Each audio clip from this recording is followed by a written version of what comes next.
So today I want to tell you a story about a totally normal person becoming a hero after a long, hard journey. The story has mysterious treasure. It has a map. It has a map to a promised land that gets our would-be hero on his path. There are struggles along the way. Our protagonist meets guides. Some are not so helpful. Others help get him back on the correct path. Our protagonist is quite naive at the beginning, which causes him a lot of self-inflicted hardship. He makes new friends along the way. Some friendships don't last. These friends embrace the challenge mindset together. They gain experience. They find answers to curious questions. They end up at an unexpected destination, and they learn a lot along the journey. Before I start with the prologue, I want to tell you a little bit about what I've been doing this last week. So these are the cards that I've been working on this week. This is how I've been coming up with this content. I also did something kind of cool, which I think is cool, in my goal setting to now. One of them is my whole 2024 just in weeks. It just helps me to see how much time I've got left in the year. It's crazy that we're almost done with winter, but we've already been through, 7 weeks of 2024. I've got 6 weeks left for the end of the first quarter. My goal is to have the community up and running by March 31st. And we'll see if I can actually get everything I need to do done by then. The second card is actually my 10-year just calendar months for 10 years. That goes right along with my goal setting to now. I don't remember what day that was, but I'll maybe put that. I don't know if it's up on this side or this side, but I'll link to that. Now, to tell the story. It starts with a prologue. And what we have is our would-be hero in his comfortable and safe home, in his safe life, and he is distracting himself with all kinds of things. But deep down inside, he is saying, there is something more. There has to be something more to this. And maybe he doesn't realize it, but he is really searching for something. He doesn't know what that is, and he might not even realize that he is searching. But he is searching for something. And what happens in chapter 1 is he comes across this potential treasure. And he doesn't realize the significance of this yet, but this treasure has inside of it a map. And that map leads to a promised land of some kind.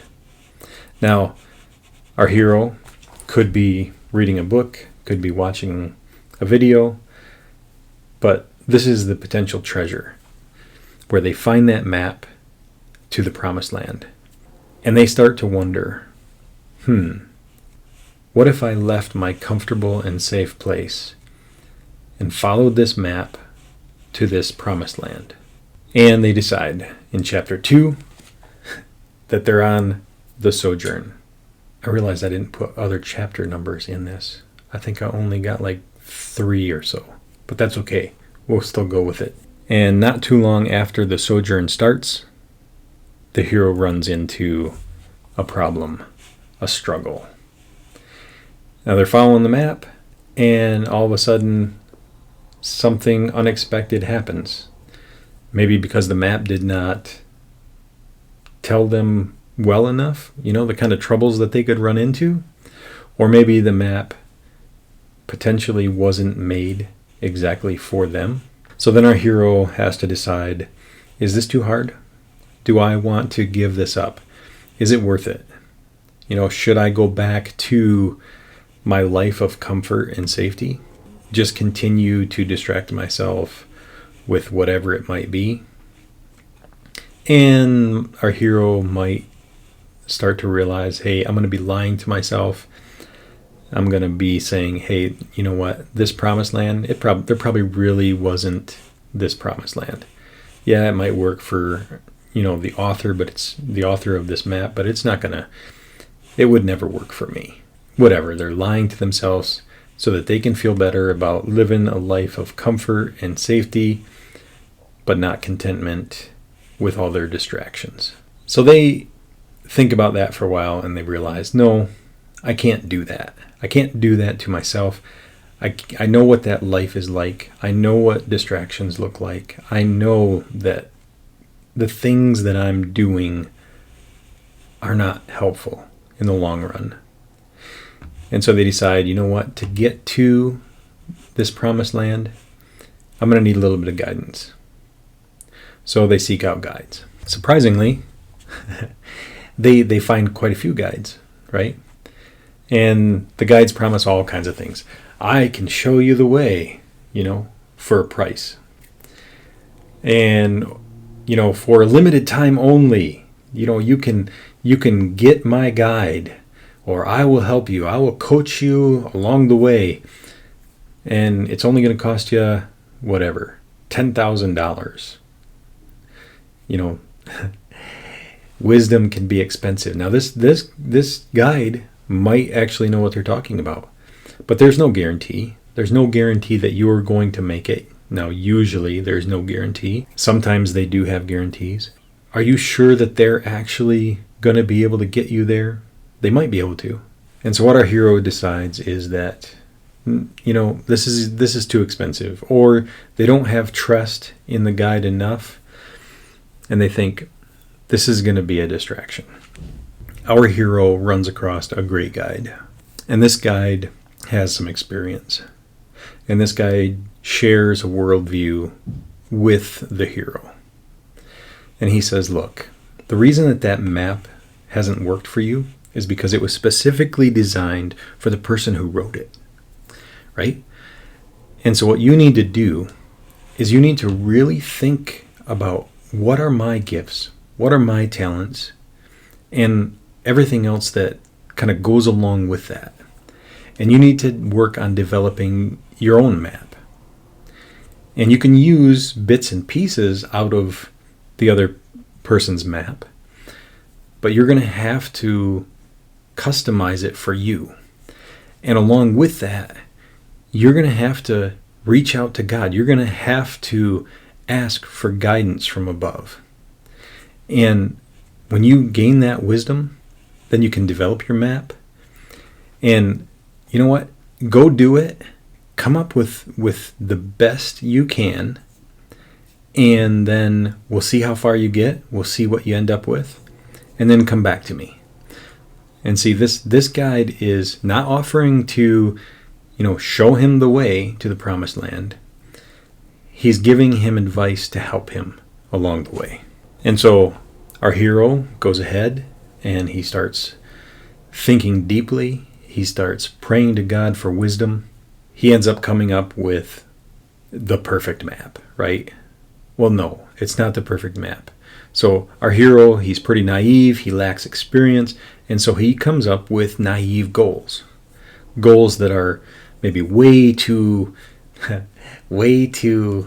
serious for him to actually accomplish at this stage in his life.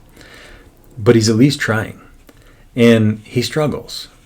And so then he goes back to the guide and he says, look, this is what I came up with. This is what I tried to do. This didn't work. And the guide says, yeah, that makes sense. Your goal was way too ambitious. We need to think about that. We need to think through that. What can we do? What's a step in the right direction? The hero goes back, does some more deep thinking, prays some more, and he modifies the map. It's still unattainable, right?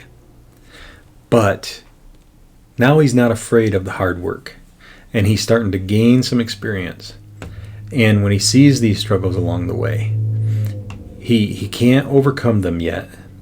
So then again, he goes back to the guide, explains the situation. Guide says, yeah, okay, cool. What did you learn?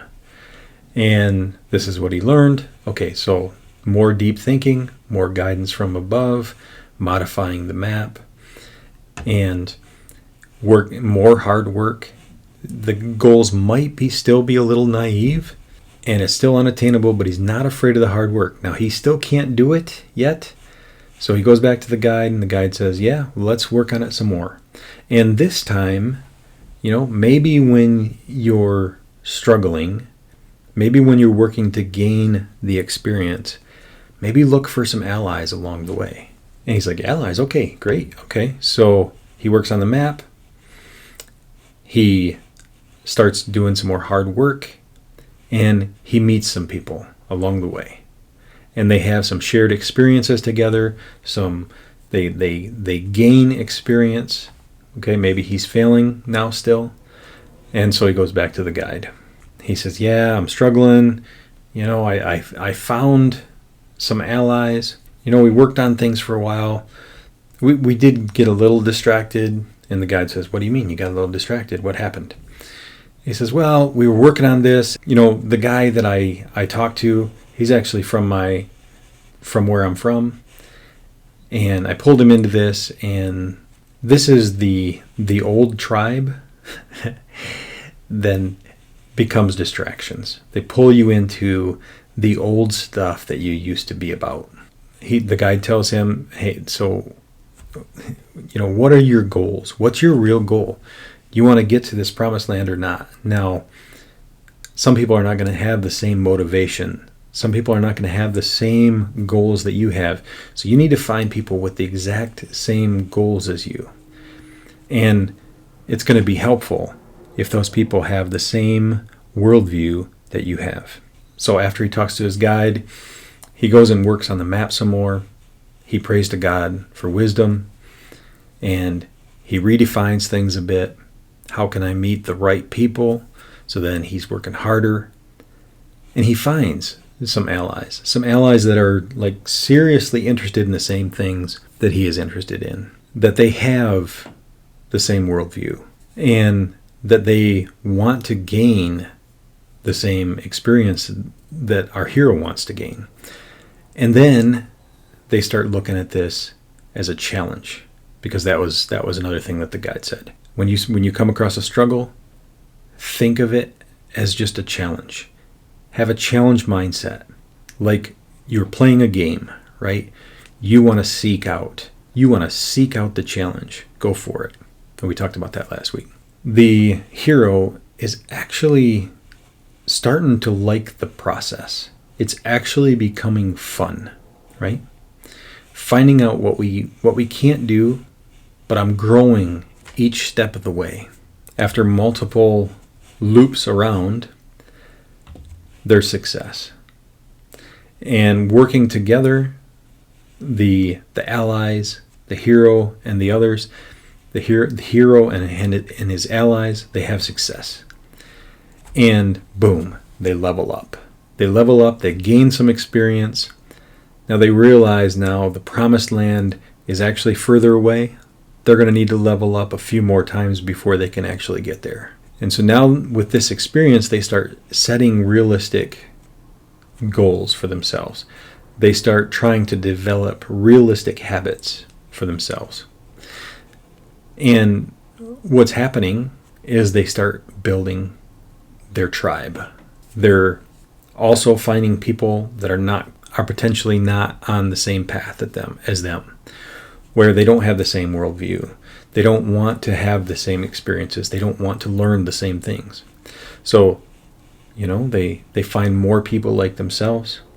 They have the shared experiences. They have the shared worldview, and they continue the process. They continue this virtuous cycle of growth and learning and changing and seeking guidance from God and working together to make it, right?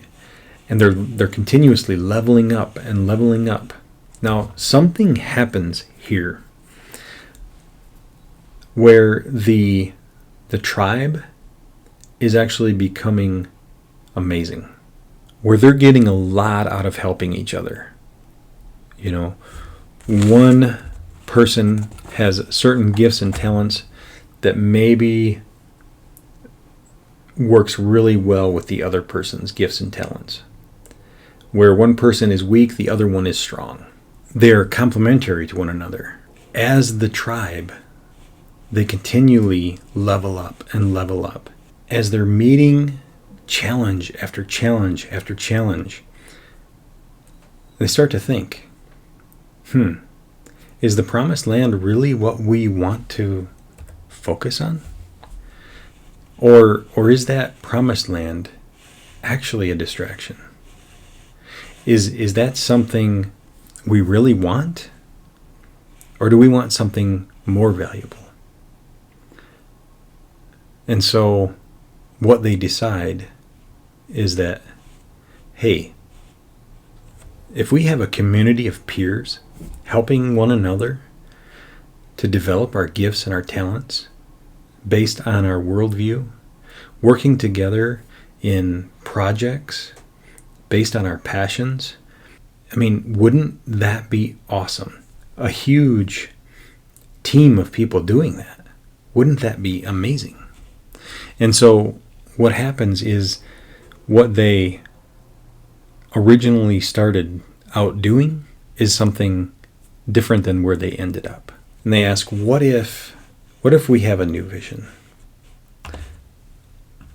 What if we have an alliance based around projects, passion, our peers, and play, where this game of challenging ourselves to be better, always, every day, to be better and better and better, and to grow and increase and learn more and more. Because then what we can do, if we have this, we can actually then start creating our own maps for people that are like us, that they can use their gifts and talents. We can offer them an offer of alliance. We can walk them through the same things that our guide helped us with. We can help them work on their own map. And then we can help them not fall for the pitfalls along the way, not create these naive goals, but actually give a realistic idea. Yeah, this is going to take hard work. And we can become allies with them. And we can share experiences and worldview together. And with the challenge mindset, and because we have a ton of experience already, then we can take on bigger and badder things, right? We can actually go and maybe slay the dragon, right? Now, we're not going to be able to do that right away, so we're going to have to work through the cycle, right? Hard work on our map, maybe seek some more guidance, some things that we don't understand yet, more deep thinking, more guidance from above, but then back to work, working on our alliance, working on helping each other, work on being complementary to one another, right? And all along the way, the hero and his ally are helping others avoid all the pitfalls along the way. And there are many, right? I mean, we talked about many, all leading to distractions. I'm sure as I was telling this story, you realize you are the hero I'm talking about. I am the hero I'm talking about, or at least the would-be hero, right? I'm not saying I'm all that. I'm saying that let's have a vision to aim for. Not only can we help people avoid the pitfalls, but we can actually create with some kind of efficiency where we've got easy onboarding, offers of alliances, where we join the alliance, where we have peers already. And then we jump on this cycle of supportive momentum, right? We try to keep the distractions. We try to keep the pitfalls on the outside of this. And we have allies working together for the good of all, and a virtuous cycle of supportive momentum. Now, everyone's unique, right? Everyone has unique gifts and talents. Everybody is creating their own map, right? Their own unique why. Everybody has their own unique why.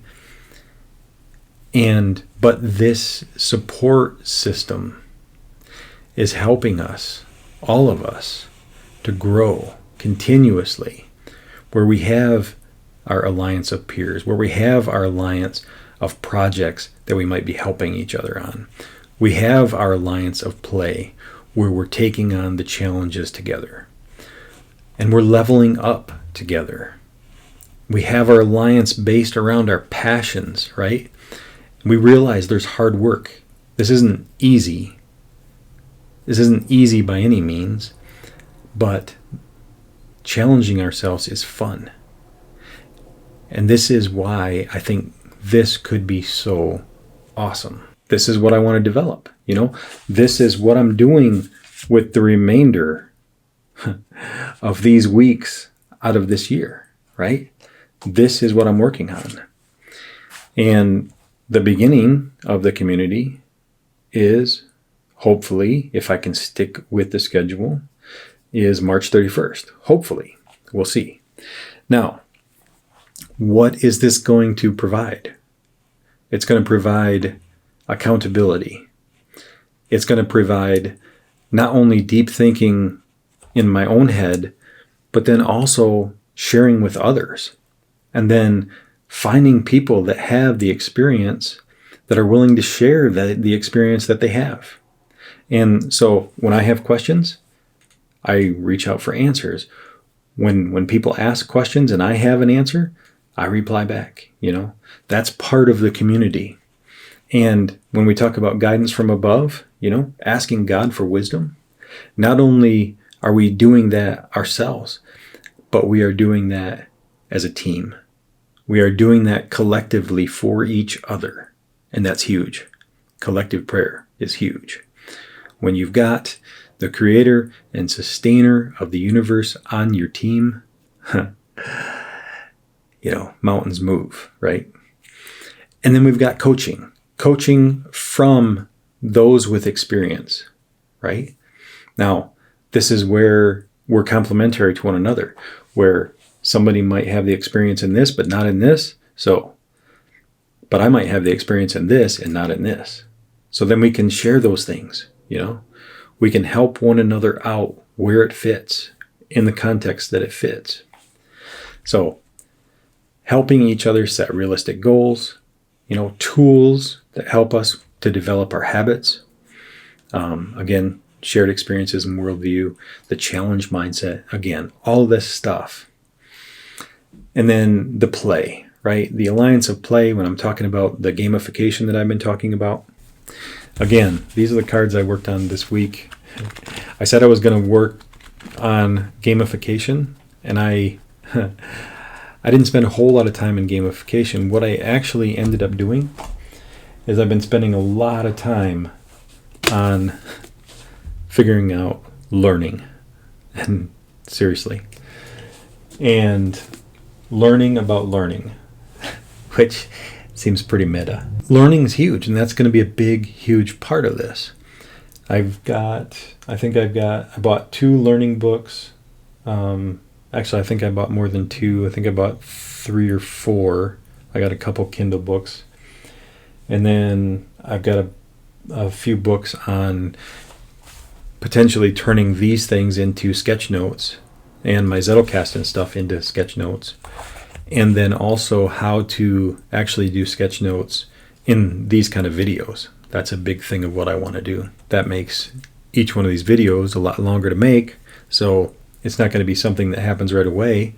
Now I'm using a tool right now called Milanote, and that's how I made these graphs and stuff. And this works for now, right? I mean, this works for me to get my ideas across to you. Hopefully it works. I mean, you can tell me. You tell me if it works or not. I thought about potentially turning this presentation into a PDF, like a small PDF. And I may do that, actually.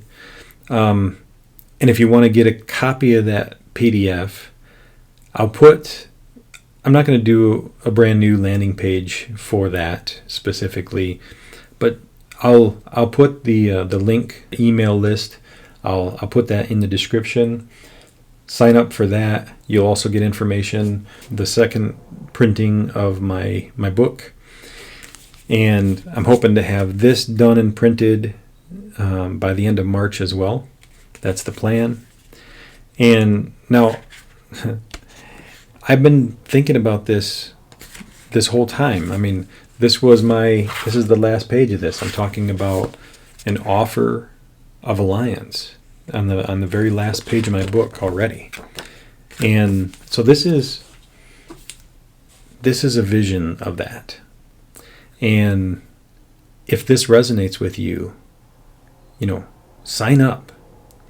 Stay tuned for more videos. And again, here, guidance from above. Keep seeking His face. Thanks. God bless.